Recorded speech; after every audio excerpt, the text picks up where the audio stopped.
Hey guys, welcome to another movie review. Today I'm talking about the new Snow White remake for 2025.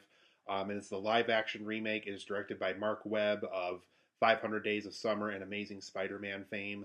Um, in this film, you guys, we basically do still follow the same story of Snow White. She gets forced into a forest after a huntsman fails to basically kill her off from an evil queen, and this sets her on a journey where she meets seven dwarves and forest animals that are willing to support her. This cabin that she's living in, and obviously the evil queen finds out that she's not dead yet, so she basically transforms herself into this older woman to hope to kill her off with this poisonous apple, which obviously we all know from the original story. She needs a prince to awaken her with a kiss to awaken her from that curse from the apple. And for the most part, I would say this film kind of still follows that story. We do follow kind of more about her parents, what she was doing in the kingdom before all this was going on. So we see a much younger Snow White at one point. Um, we learn a little bit more about kind of what the dwarves are dealing with on a daily basis. There's these bandits that live in the forest that they're having issues with when they go to the crystal mines and stuff like that. So there's some new things along the way while also still following that original Snow White story. And that's something that we get to experience over the course of this new Snow White movie. But overall, guys, I thought this film was okay. Snow White's one of those weird experiences where there's just as many things you like about it as there's things as you don't like about it. And so it's just one of those mixed bags of a movie where some of those things can even alternate from scene to scene. Like one scene works out perfectly fine, where the CGI looks fine, the acting is fine.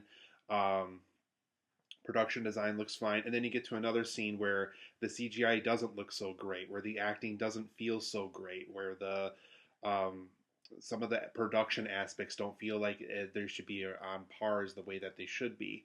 So it's just a mixed bag of a movie where, for all the things that you're going to like about it, there's probably going to be just as many things that you don't like about it. So I am going to go over some positives and negatives as to why I feel this way, and why overall, for the most part, Snow White is kind of a mixed bag of a movie for me, where there's things I like, but there's a lot of things I don't like.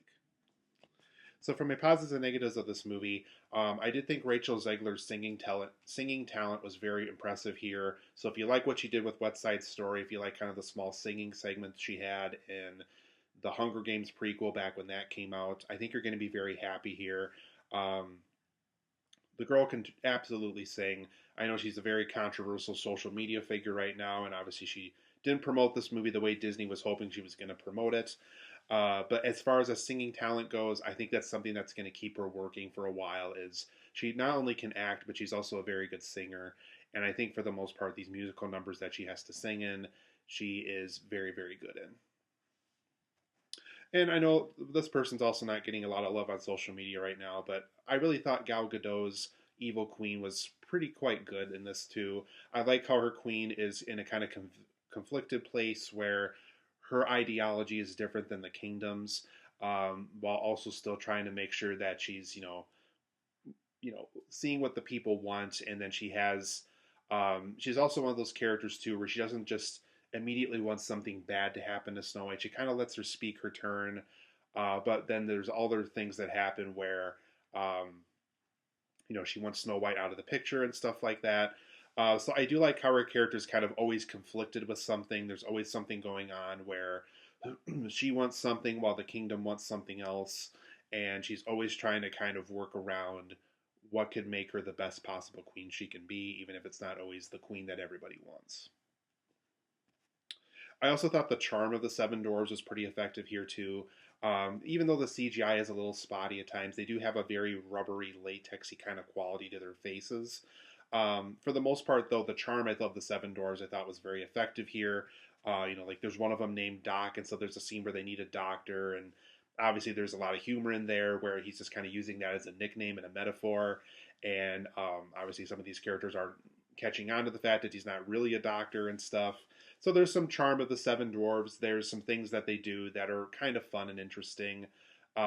Dopey gets a lot of stuff to do here. I know a lot of people don't like the way he looks. A lot of people think he looks like the mascot from the Mad magazine covers and stuff. So there's just a lot of stuff where the Seven Dwarves don't exactly look the way that you might want them to look.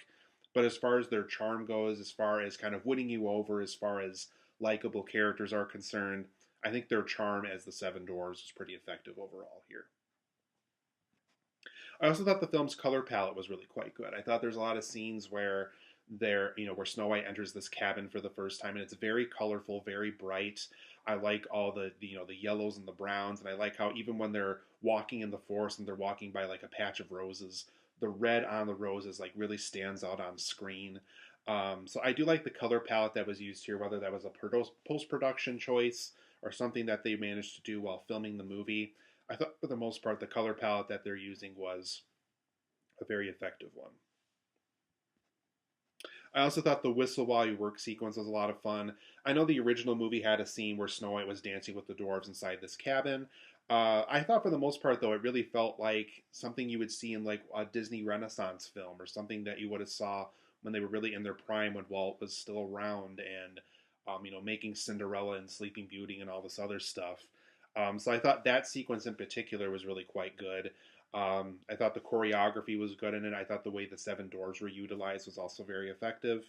Probably one of the bigger, better sequences for musical numbers in this film, at least in my opinion, anyway.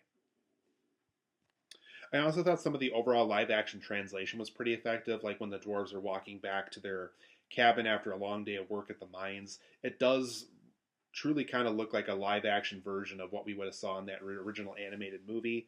There's even small details, like if you know this original Snow White really well from the 30s, um, the vultures that experiences the evil queen's death in the original kind of have a small visual nod here at one point around the time where the stuff with the evil queen is starting to go on. So there's small little nods like that. Some translation of into live action I thought was pretty effective for the most part.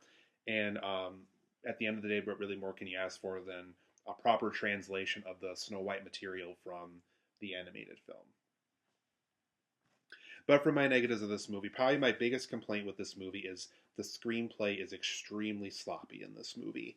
There's just so many unfinished ideas, so many ideas that aren't pulled together properly. I thought the stuff with Snow White's parents felt unfinished. There's even a hint that one of them might have survived at one point, and so there's throughout this movie you're kind of waiting for one of them to possibly show up, even though we all know that it's quite clear early on from what they said that they were both murdered from the queen. There's ideas where um, the prince might possibly be the leader of the bandits, and it really doesn't kind of go anywhere. There's just ideas where they kind of suggest that Snow White might become a warrior princess, and once again they don't do anything with it. She's literally even given a weapon in one scene and does nothing with it. There's just a lot of ideas that they just don't flesh out properly, and as a result, we get a very sloppy screenplay as a result. So that's something about this movie that really kind of bugged me even by the end credits, just how sloppy everything felt. I also thought there was too many dull musical numbers here. There's just a lot of musical numbers outside of the "Whistle While You Work," which I did really enjoy, and even the original "Hi Ho" sequence that they translate into live action, I thought was quite good. But for the most part, a lot of even though Rachel Zegler sings them beautifully, and even though Gal Gadot, does a great job playing the Queen and stuff, there's just a lot of dullness to them. They're not very lively. The lyrics aren't very fun and memorable.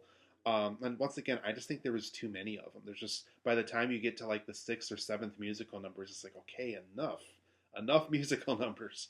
And so it's just one of those things where you just kind of get sick of looking at that over the course of this film. It just drags it out for way too long.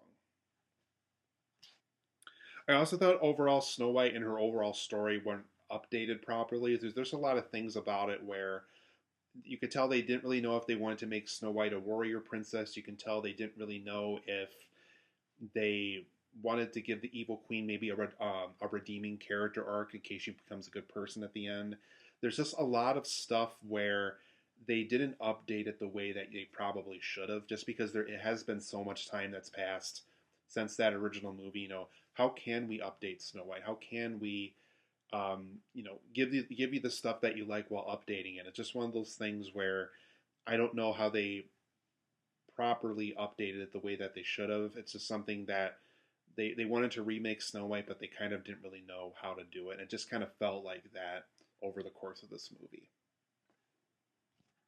I also thought too, like the bandits themselves that are conflicting with the dwarves in the forest, they're just kind of pointless and they don't really do anything. Like they're just really boring characters and they really have nothing to do in the movie.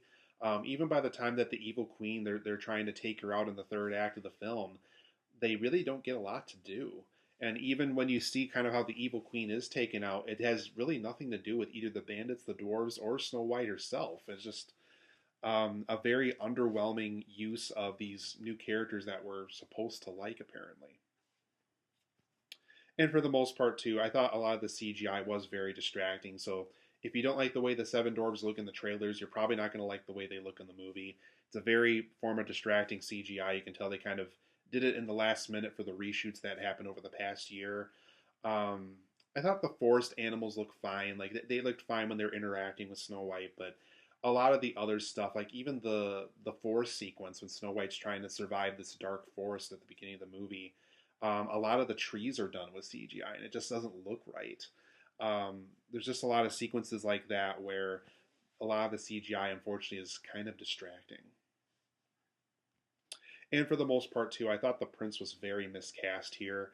I thought the guy they got, though probably a good actor in other things, I just thought he was very miscast here. I didn't understand why they wanted this actor in particular to play the role. I thought he was a very miscast opportunity to play this prince character. And for the most part, I thought the third act of this film just completely fell on its face. Um, how the evil queen gets taken out, the overall story of the dwarves, the overall final messages of the bandits and stuff. I thought all of it was very lame. I thought all of it was very lazy and sloppy, like I was mentioning before with the screenplay. Um, Very sloppy third act of this film.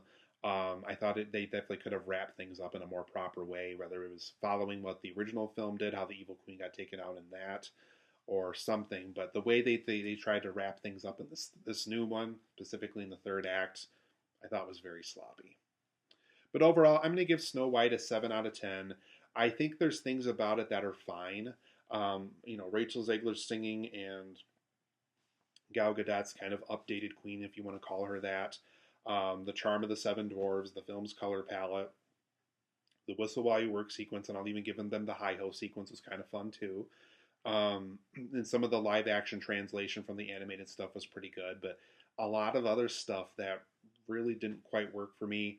So I would say if you really are curious about this movie, I would say wait either for Disney Plus to have it available for free to stream it, or just to rent it somewhere if you're big on like renting stuff on Amazon Prime Video or something.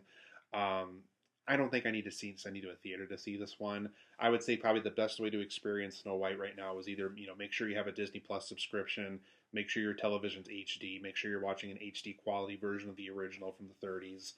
I think you'll just get a lot more out of the Snow White story in the original version than in this one. So 7 out of 10 for me. A little disappointing. Um, this new Snow White remake is an okay experience. 7 out of 10. Nothing great, nothing awful, but certainly not something that's going to be memorable in the next 5 years. Um, 7 out of 10 for me. It's an okay film.